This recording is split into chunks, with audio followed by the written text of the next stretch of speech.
Renee, hello. Hi. I have some questions for you. Yes, let's do it. All right. As a juror, you have a lot of responsibility. So, what is your criteria or philosophy when it comes to casting your vote for the winner? I'm pretty objective with it. It's not like I'm looking for a specific mold to fit in. However, I do want to see a lot of like the turbulence and like the grit of this season represented in our finalists. So I want to see how you made it through adversity. I want to see how you had to adapt. I want to see how you were part of the strategizing and how you were moving pieces in the game and how you were working when things went well for you and how you were working when things didn't go well for you. And I think that like resiliency and perseverance is something that I'm hoping will be embodied in that finalist and that they can showcase that in their final pitch. All right. I'm going to run through the players remaining in the game, and I want you to give me your thoughts on their games and how likely you think you'd be to vote for them if they're in the final two. Yes. All right. We'll start with Anika. Anika's a funny one for me. Definitely, you probably saw a lot of times throughout the season that we never really lined up game wise, and I couldn't really get on the same page of her game. The one thing I will give her 100% respect for is walking into the game not knowing anything about it and learning as she went. I think that is incredibly difficult to do, and to do it as well as she's been doing it and to get as far as she has coming into this and having to learn it from scratch, I think is something super commendable. And I think that's one of her biggest strengths and pitches that she could have going for her. However, how she's went about her game has always been a frustrating aspect for me because I can deal with some white lies, but like the full blown flipping of stories and things that I felt she did in the house was super irritating and frustrating. So for that reason, I feel like she'd need to have a lot of really strong points in order to sway me.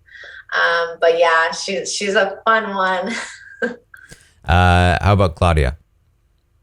Claudia, that's a girly pop. So, the ego part of myself wants to say, I want a girly pop to be in that final two and to claim that win because, it's a extension and representation of what we built during the game.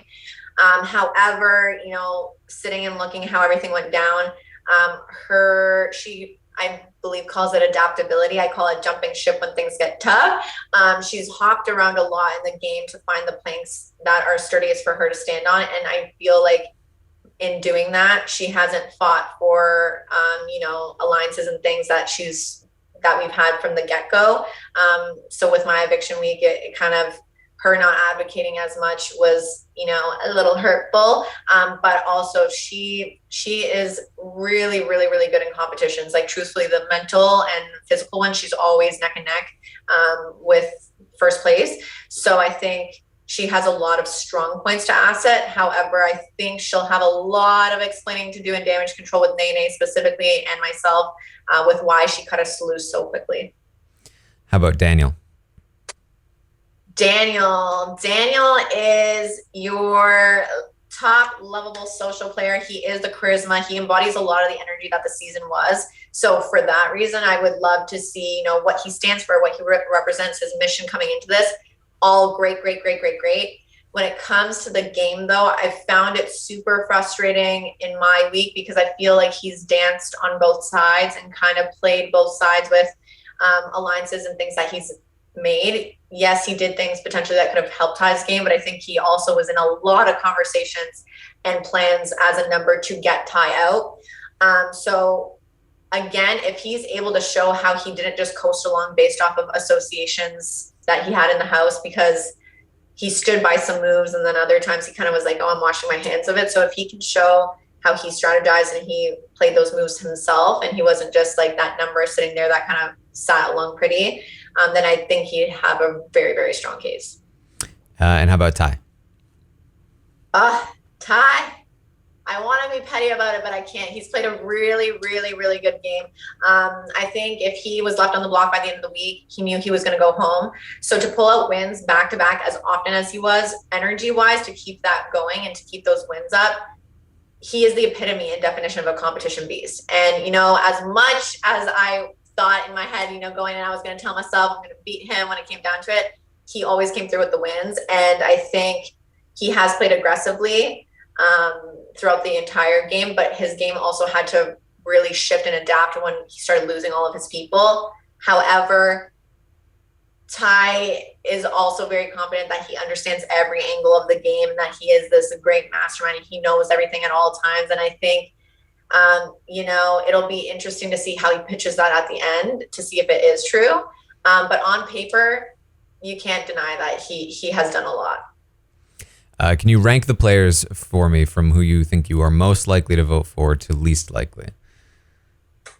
I think it would be Ty, Daniel, CC toss up, depending on the pitch. I know that doesn't really help. Maybe CC before Daniel, just because, CC's a girly pop. And then Anika would be at the bottom just because Anika's gameplay, if she really shows me all of it by the end of it and I'm like, oh, I didn't see that and that's really great, I could vote for her, but it would take a lot to do that. Who do you think has played the best game? Of that Final Four? Yeah. Again, I have to say on paper it would have to be Ty. I don't think any of those Final Four have had to go through the adversity that he has had to go through specifically. I think he was someone I really, really highly considered and actually really wanted to take to the final two for the fact of like his grit to get through all of those different positions. Like he really didn't have a choice by the end of the week if he was sitting on that block. There was a very, very high, it would have been very difficult for him to sway a vote, I think.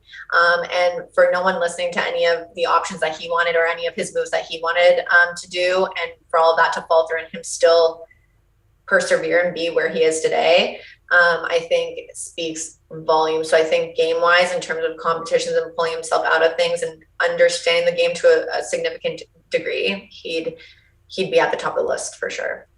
Who do you think has had the most influence in the game? Ooh, I would actually maybe have to say Anika or Daniel for that one. Actually more so Anika.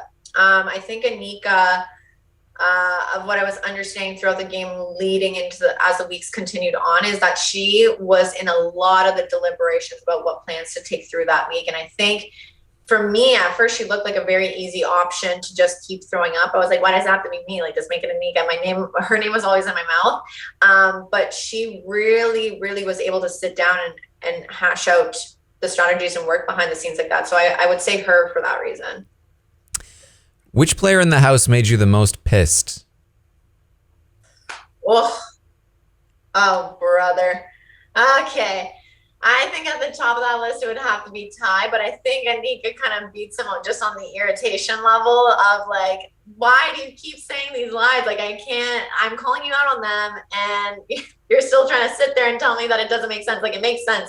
You're just lying to me. But Ty, in terms of we looked at the game the same in terms of like we could view the game objectively and be like, okay, I understand why you had to do that because it was a good game move and it did help us move forward, even though we weren't in a solid alliance. It was kind of just tentatively there.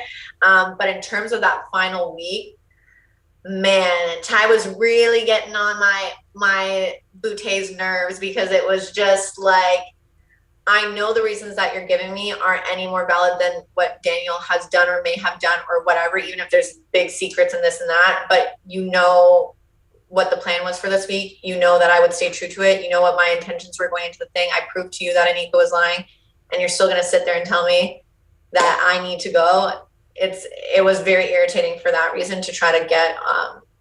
I saw really more of his stubborn side throughout the game. I think we were able to hash out and talk back and forth, but this time super stubborn. So I would say Ty for this week. For the rest of the weeks, Anika just in general, just with the way she would go about her game, it was always an irritation for me. Why do you think you were voted out? I think the way at first I thought it was more so because it was the easiest option just to get rid of, and maybe there were other relationships in the house. But now that I look at it and the way the conversations went with Ty closer to my eviction when he actually solidified that he was going to vote me out, was I think we understood that mental comps were coming in, and he was worried that that was something I could pull and win and potentially, backfire a shot on him. And then Ty was also specifically very threatened that I'd bring the girls back together and, potentially leave him at an odds with the odds stacked against him again, in terms of all three of the girls going after him. So I think my ability to bring people together and maybe my social side, strategy wise, I think he was worried about, and he couldn't see it going forward. And I think that's why he ended up cutting me. What was your favorite moment in the game? Ooh, besides all the laughs and like the little just getting to know everybody's goofy stories and quirky things, I think one of the best moments for me, besides my HOH, which is an obvious one for me, would be actually my failed mission. I think I really was like left with some weird odds to try to pull off that mission. I think it was just a fun experience, and a memorable one that I'll just take with me and remember going forward. But that one and the HOH for sure were my two top memories. All right, that's what I got for you. Thank you so much. Thank you so much. Nice meeting you.